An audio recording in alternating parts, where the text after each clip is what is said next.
네, 안녕하세요. 저는 연세 EMB 피부과 이혜진입니다. 오늘 네오팜 협찬 강의를 맡게 되었는데요. 협찬이라고는 하지만 여러분들에게 피부 장벽에 대한 어느 정도 기본적인 개념과 어떤 보습제를 써야 되고 보습제를 왜 써야 되는지, 그리고 좀 특화된 보습제는 어떤 게 있는지에 대해서 제가 오늘 설명을 드려보도록 할게요. 그래서 오늘 이야기 드릴 내용은 피부 장벽과 pH, 그리고 로자시아 피부에서 피부 장벽 기능이 어떻게 변화하는지에 대해서 설명을 드리고, 로자시아를 치료할 때 있어서 그 처방약물, 이러한 기타 약물에 의한 자극감이 있을 수가 있는데 그거에 대한 자극을 최소화하는 방법, 그리고 홈케어나 베리어 리페어 세라피는 어떻게 이루어지는지에 대해서 제가 설명을 드려보도록 할게요.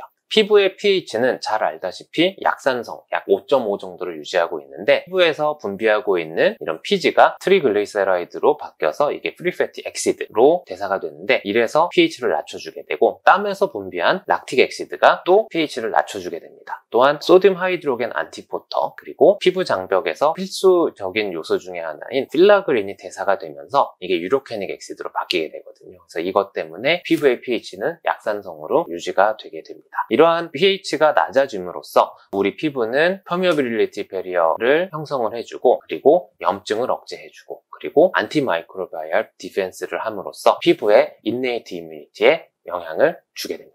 그렇지만 다양한 염증 상태, 그리고 피부 장벽 기능이 떨어지게 되면 pH가 올라가게 되는데, 이렇게 되면 다양한 염증 반응이 나타나게 되죠. 그래서 다양한 염증 상태가 지속이 되면 pH가 올라가는데, 그럼 반대로 pH가 내려가면 피부 장벽 기능이 좋아지냐? 맞습니다. 그래서 pH가 낮아졌을 때 다양한 피부 장벽 기능이 좋아진다라는 보고가 있었고, 또한 pH를 지속적으로 낮춰주게 되면 다양한 이런 아토피 피부염이나 천식, 그리고 이것 때문에 이어지게 되는 다양한 아토피 행진도 막아줄 수 있다라는 연구 결과가 있어서, 피부 장벽에 있어서 pH를 낮춰주는 게 굉장히 간단하지만 유용한 피부 장벽 기능을 좋아지게 하는 방법이다라고 생각을 해볼 수가 있죠. 그래서 다양한 아토피 피부염 동물 모델이나 아토피 피부염 환자에 있어서 지속적으로 pH가 올라가게 되면 이것 때문에 천식까지 유발을 할 수가 있는데, pH를 낮춰주게 되면은 다양한 알러지 질환까지 예방을 할 수 있다라고 생각을 할 수가 있고요. 그렇기 때문에 피부의 pH를 낮춰주는 것은 굉장히 중요하죠. 홍조 피부에 있어서도 마찬가지입니다. 이러한 로자시아는 전 세계 유병률의 약 5% 정도로 알려져 있는데, 사진에 보시는 바와 같이 여러 다양한 셀럽들의 사진을 보면 드물지 않게 이러한 로자시아가 관찰이 되죠. 이 부분은 근데 대부분 북유럽 계열 사람들이 많습니다. 특히 셀틱 계열의 인종에서는 30세 이상의 15% 정도가 로자시아가 있다고 알려져 있고,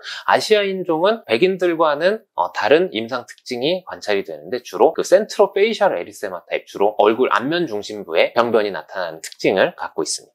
이 주사는 메커니즘을 보면 굉장히 복잡하죠. 대표적인 기전이 ER 스트레스를 통한 기전과 비타민 D 리셉터 패스웨이를 통한 기전으로 이런 로자시아의 패소제네시스가 설명이 될 수가 있고, 위의 기전에 의해서 항균 펩타이드인 LL37이 과합 발현되면서 이로 인한 피부 장벽 기능의 손상과 염증, 혈관 확장을 통해 로자시아가 발생된다고 요약을 해볼 수가 있습니다. 실제로 여기서 중요한 게 이런 AMP인데, 다른 피부 질환과는 특징적으로 이런 AMP가 증가가 돼 있죠. 그래서 특정 보습제들은 특정한 항균 펩타이드를 추가적으로 첨가함으로써 보습도 좋아지게끔 하고 다양한 피부 질환에 도움을 주는 이런 보습제도 많이 개발이 됐죠. 근데 그렇지만 특징적으로 이런 로자시아 환자에 있어서는 이런 AMP가 증가가 돼 있기 때문에 이 특정 AMP가 증가가 돼 있는, 첨가가 돼 있는 보습제를 바르게 되면 더 이 피부 질환이 악화가 될 수 있다라고 생각을 해볼 수가 있습니다. 그래서 이런 경우에는 보통 이런 AMP가 안 들어가 있으면서 pH가 낮은 보습제를 추천을 하는데, 저 같은 경우에는 이런 제로이드 레드 컨트롤 크림을 주로 추천을 하는 편입니다.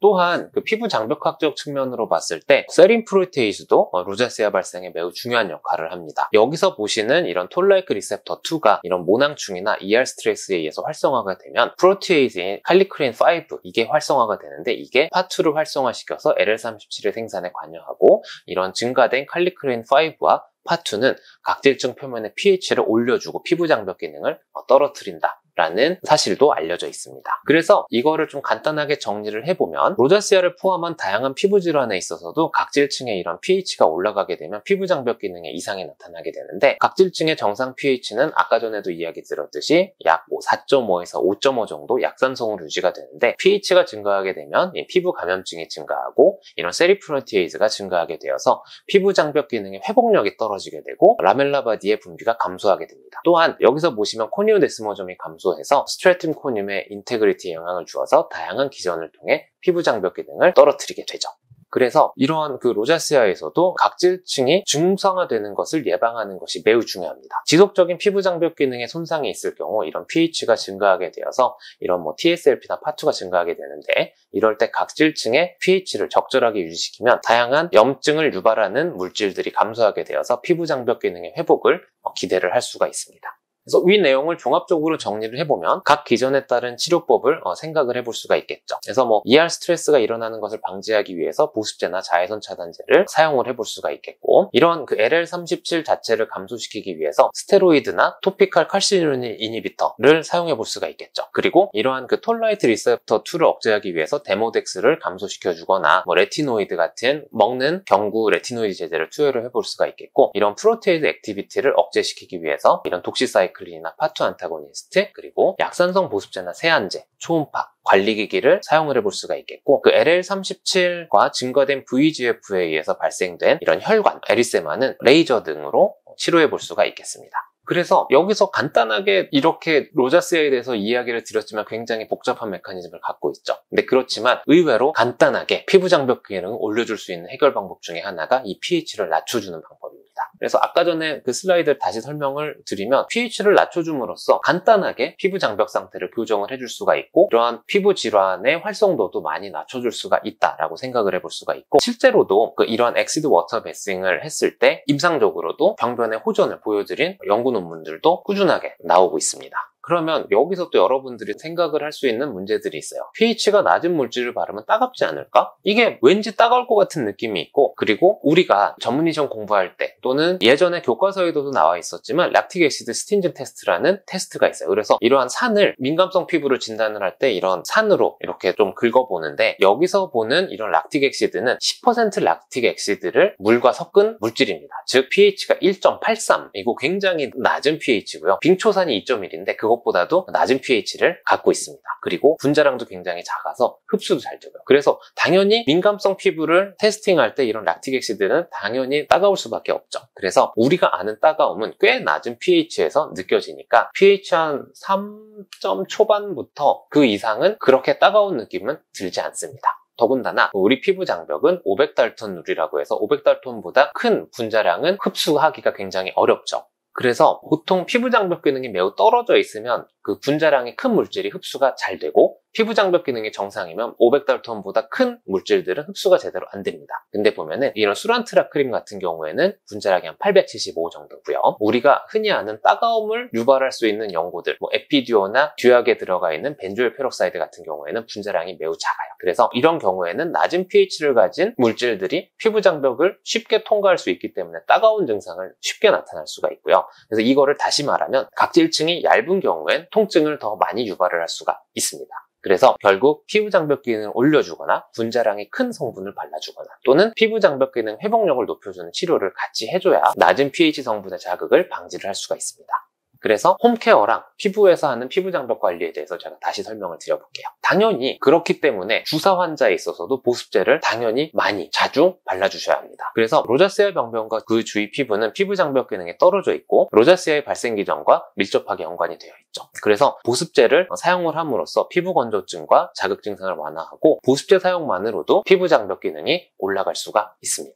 그래서 보습제 처방하는 것뿐만 아니라 주사 피부 환자가 왔을 경우에 저 같은 경우에는 피부 관리, 그리고 피부 관리실에서 하는 이온 영동법, 영동법이나 초음파 영동법을 많이 시술하는 편입니다. 보통은 이런 이온 영동법이나 그 소노포레시스 같은 경우에는 어떤 특정 물질들을 흡수시켜주기 위한 도구로 많이 쓰이는데, 저 같은 경우에는 피부 장벽학적 측면으로 봤을 때 이러한 이온토나 소노포레시스 자체가 이런 칼슘의 그레디언트, 깊이에 따른 피부 장벽에서의 칼슘 농도 차이를 헝클어뜨려 줌으로써 우리 몸의 피부 장벽 기능을 올려주는 다양한 메커니즘을 활성화시켜주기 때문에 저는 이 방법을 많이 사용을 하게 되고요. 그래서 피부의 pH를 낮춰주는 게 예방 또는 치료 효과를 보여줄 수가 있고요. 아크네와 로자세아 환자에 있어서는 보통 pH 4 정도로 맞춰주는 피부 관리를 해주시면은 pH를 5.8에서 6.0으로 맞춘 피부 관리보다 훨씬 더 좋은 결과를 얻어줄 수가 있고, 아까 전에도 이야기 드렸지만 다양한 아토피 질환이나 다양한 염증성 피부 질환도 개선을 시켜줄 수가 있습니다. 그래서 제가 요거 pH를 측정을 했었는데요. 피부과에 내원한 로자세아 환자를 pH를 측정을 해보면 보통 이 염증 병변에서는 한 5.5보다 조금 높게 올라와 있습니다. 그래서 저희 병원 기준으로 이런 홍조 레이저 치료랑 초음파 치료를 같이 하게 되면 이런 식으로 어느 정도 증상의 개선을 보여줄 수가 있고, 당연히 이런 분들한테는 약산성 보습제를 많이 처방을 하고, 대표적으로 네오팜에서 나온 핀프로브 레드 컨트롤 크림을 처방을 하게 됩니다. 이 크림은 pH 한 4점 초반대를 유지를 해서 pH가 높아져서 생길 수 있는 피부 장벽 기능 이상을 많이 개선을 시킬 수가 있다라고 저는 보고 있습니다.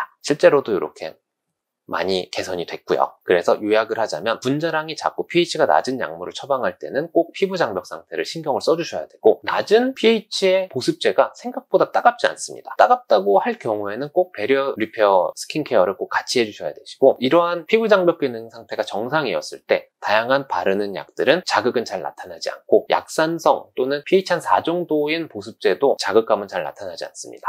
그래서 로자세아 환자의 피부 장벽 관리 또는 장벽 홈케어는 보습제 또는 세안제를 사용을 할 땐 pH 5.5 또는 그 이하의 제품을 사용을 해주시는 게 좋을 것 같고, 환자들이 오게 되면 그 이온토포레시스나 소노포레시스를 저는 꼭 필수적으로 권유를 하는 편입니다. 그래서 오늘 이야기 드린 내용은 로자세아 환자에 있어서 당연히 염증에 대한 치료를 하는 것뿐만 아니라 피부 장벽 기능은 어떻게 좋아지게끔 해야 되고, 그렇게 하려면 어떤 보습제를 써야 되는지, 그리고 어떤 피부 관리를 해야 되는지에 대해서 제가 간단하게 설명을 드렸습니다. 그래서 궁금하거나 이런 내용 있으면 이메일 보내주시거나 아니면 네오팜 업체를 통해서 알려주시면 제가 시간이 허락하는 한 다시 답변을 해드리도록 할게요. 경청해주셔서 감사합니다.